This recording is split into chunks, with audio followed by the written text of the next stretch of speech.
नमस्कार मित्रों, RVIS PCS classes में आप सभी का हार्दिक स्वागत है। देखिए, विज्ञान विषय के महत्वपूर्ण प्रश्न हैं जो कि सभी परीक्षाओं में पूछे गए हैं, पीसीएस से लेकर आईएएस तक।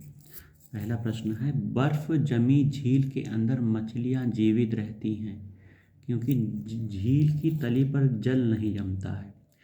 जो झील होती है उसके ऊपर की तरफ बर्फ़ जम जाती है, लेकिन नीचे बर्फ़ नहीं जमता है, इसीलिए मछलियाँ नीचे रहती हैं और बर्फ़ मरती नहीं है, जमती नहीं है। वस्तु की मात्रा बदलने पर अपरिवर्तित रहता है, घनत्व अपरिवर्तित रहता है। पानी का अपेक्षित घनत्व सर्वाधिक निम्नलिखित ताप पर होता है।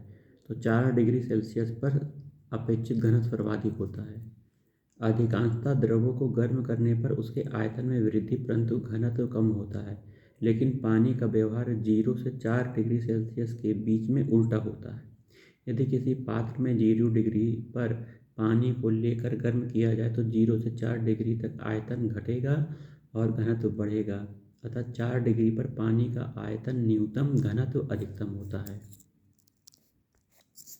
किस ताप पर पानी का घनत्व अधिकतम होता है? तो 4 डिग्री सेल्सियस पर अधिकतम होता है। 4 याद रखिएगा, -4 नहीं है। अगला है, लोहे का एक गोला पारद पर तैरता है। पारद माने पारे पर तैरता है, परंतु पानी में डूब जाता है। तो ये कथन सही है। लोहे का अपेक्षित घनत्व पारद के अपेक्षित घनत्व से अधिक होता है। गलत, कारण गलत है। ठीक है, देखिए, लोहे का पारद मतलब मरकरी। लोहे का गोला पारद मरकरी पर तैरता है परंतु पानी में डूब जाता है। इसका कारण है कि मरकरी का अपेक्षित घनत्व लोहे के अपेक्षित घनत्व से अधिक होता है, मरकरी का अधिक होता है। ठीक है, कारण सही, कथन सही है, कारण गलत है। लोहे की कील पारे पर क्यों तैरती है? क्योंकि वह पानी में डूब जाती है। क्योंकि लोहे का घनत्व पानी के घनत्व से अधिक है तथा पारे से कम है। ठीक है, पारे से कम है लोहे का घनत्व।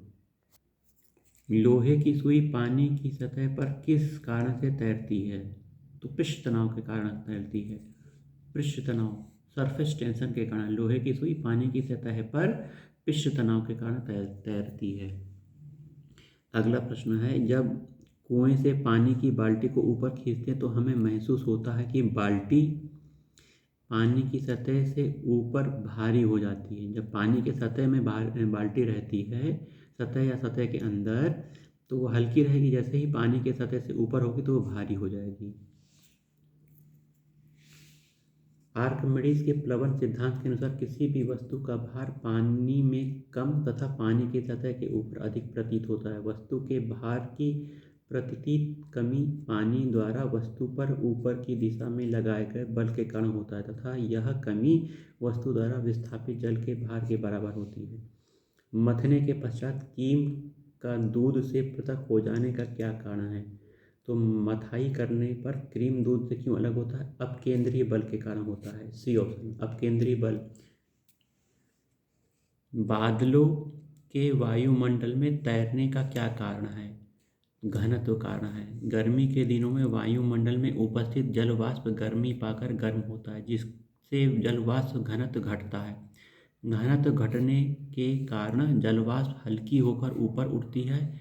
वायुमंडल के ऊपरी भाग में दाब तथा ताप कम होने के कारण ये जल वाष्प फैलती है और पानी की छोटी छोटी बूंदों में परिवर्तित होकर तैरती रहती है। इस कारण इसी को बादल कहते हैं। आइए, कृत्रिम रूप से उत्पादित होता है निम्नलिखित में से कौन सा था? तो सबसे पहले कृत्रिम रूप से उत्पादित किया गया था टेक्नीशियम। कृत्रिम रूप से उत्पादित किया गया था। टेक्नीशियम एक रासायनिक तत्व है जिसका परमाणु क्रमांक 43 है। टेक्नीशियम कृत्रिम रूप से उत्पादित प्रथम तत्व है। 1937 में इस तत्व का सर्वप्रथम निर्माण किया गया था।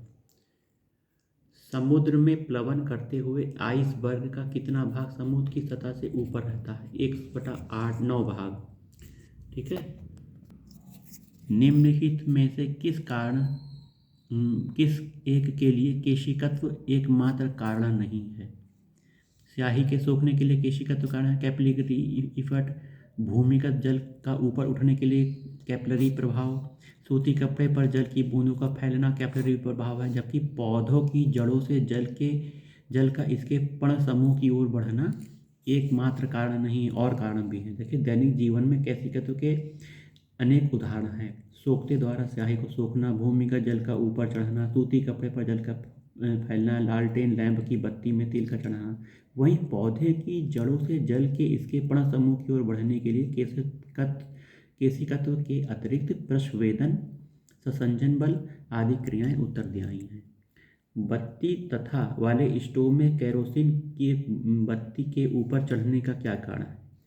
तो पृष्ठ तनाव इसका कारण है। ठीक है, याद रखिएगा। सरफेस टेंशन, बत्ती वाले स्टोव में केरोसिन के बत्ती का ऊपर चढ़ने का कारण तेल का पृष्ठ तनाव है। पृष्ठ तनाव के कारण केशिकार्षण होता है, जिसके फलस्वरूप द्रव पतली से पतली नली में प्रवेश कर ऊपर चढ़ जाता है। अगला प्रश्न है, एक केश नली में जल की अपेक्षा एक तरल अधिक ऊंचाई पर चढ़ता है, इसका क्या कारण है? तरल का पृष्ठ तनाव जल की अपेक्षा ज़्यादा होता है, इसका ये कारण है। जब किसी झील की तली के से उठकर वायु बुलबुला ऊपरी सतह तक आएगा तो उसका आकार चपटा होकर तिरछानुमा हो जाता है। जब वायु का बुलबुला झील की तली से उठकर ऊपर की ओर आने लगता है तो तली की अपेक्षा ऊपर की ओर दाब घटने लगता है, जिसके कारण वायु के बुलबुले का आयतन बढ़ जाता है। आइए, अगला प्रश्न है, हवाई जहाज से यात्रा करते समय पेन से स्याही निकलने लगती है, क्या कारण है? वायु दाब की कमी के कारण ऊपर वायु दाब कम होता है। अधिक ऊंचाई पर जाने पर दाब कम होता जाता है। इस कारण से ऊंचाई पर पहुंचने पर वायुमंडलीय दाब और पेन के अंदर के स्याही के दाब का साम्य भंग हो जाता है। पेन के अंदर स्याही का दाब अधिक होने के कारण यह बाहर की ओर निकल जाती है। ऑटोमोबाइल्स में हाइड्रोलिक ब्रेक के कार्य करने का क्या सिद्धांत है? पास्कल के नियम के सिद्धांत के आधार पर हाइड्रोलिक ब्रेक कार्य करते हैं। Hydraulic brake, hydraulic press, hydraulic lift pascal के नियम पर आधारित है। पास्कल के नियम के अनुसार यदि गुरुत्वीय प्रभाव को नगण्य माना जाए तो संतुलन की अवस्था में किसी द्रव के भीतर प्रत्येक स्थान पर समान दाब रहता है। निम्नलिखित में से कौन पेट्रोलियम परिष्करण का उपोत्पाद है? एस्फॉल्ट पेट्रोलियम परिष्करण का उपोत्पाद है। अपरिष्कृत पेट्रोलियम के निरंतर प्रभाजी आसवन द्वारा औद्योगिक उपयोग के विभिन्न उत्पाद प्राप्त किए जाते हैं। यह प्रक्रिया परिष्करण कहलाती है। एस्फाल्ट पेट्रोलियम का परिशोधन करने के दौरान उत्पन्न होता है।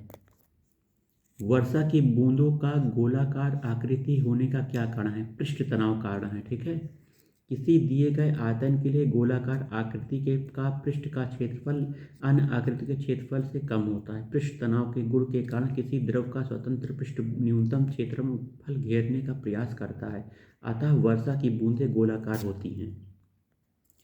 द्रव बूंद का संकुचित होकर न्यूनतम क्षेत्रफल घेरने की प्रवृत्ति का क्या कारण है? यह पृष्ठ तनाव कारण है। ठीक है, पृष्ठ तनाव।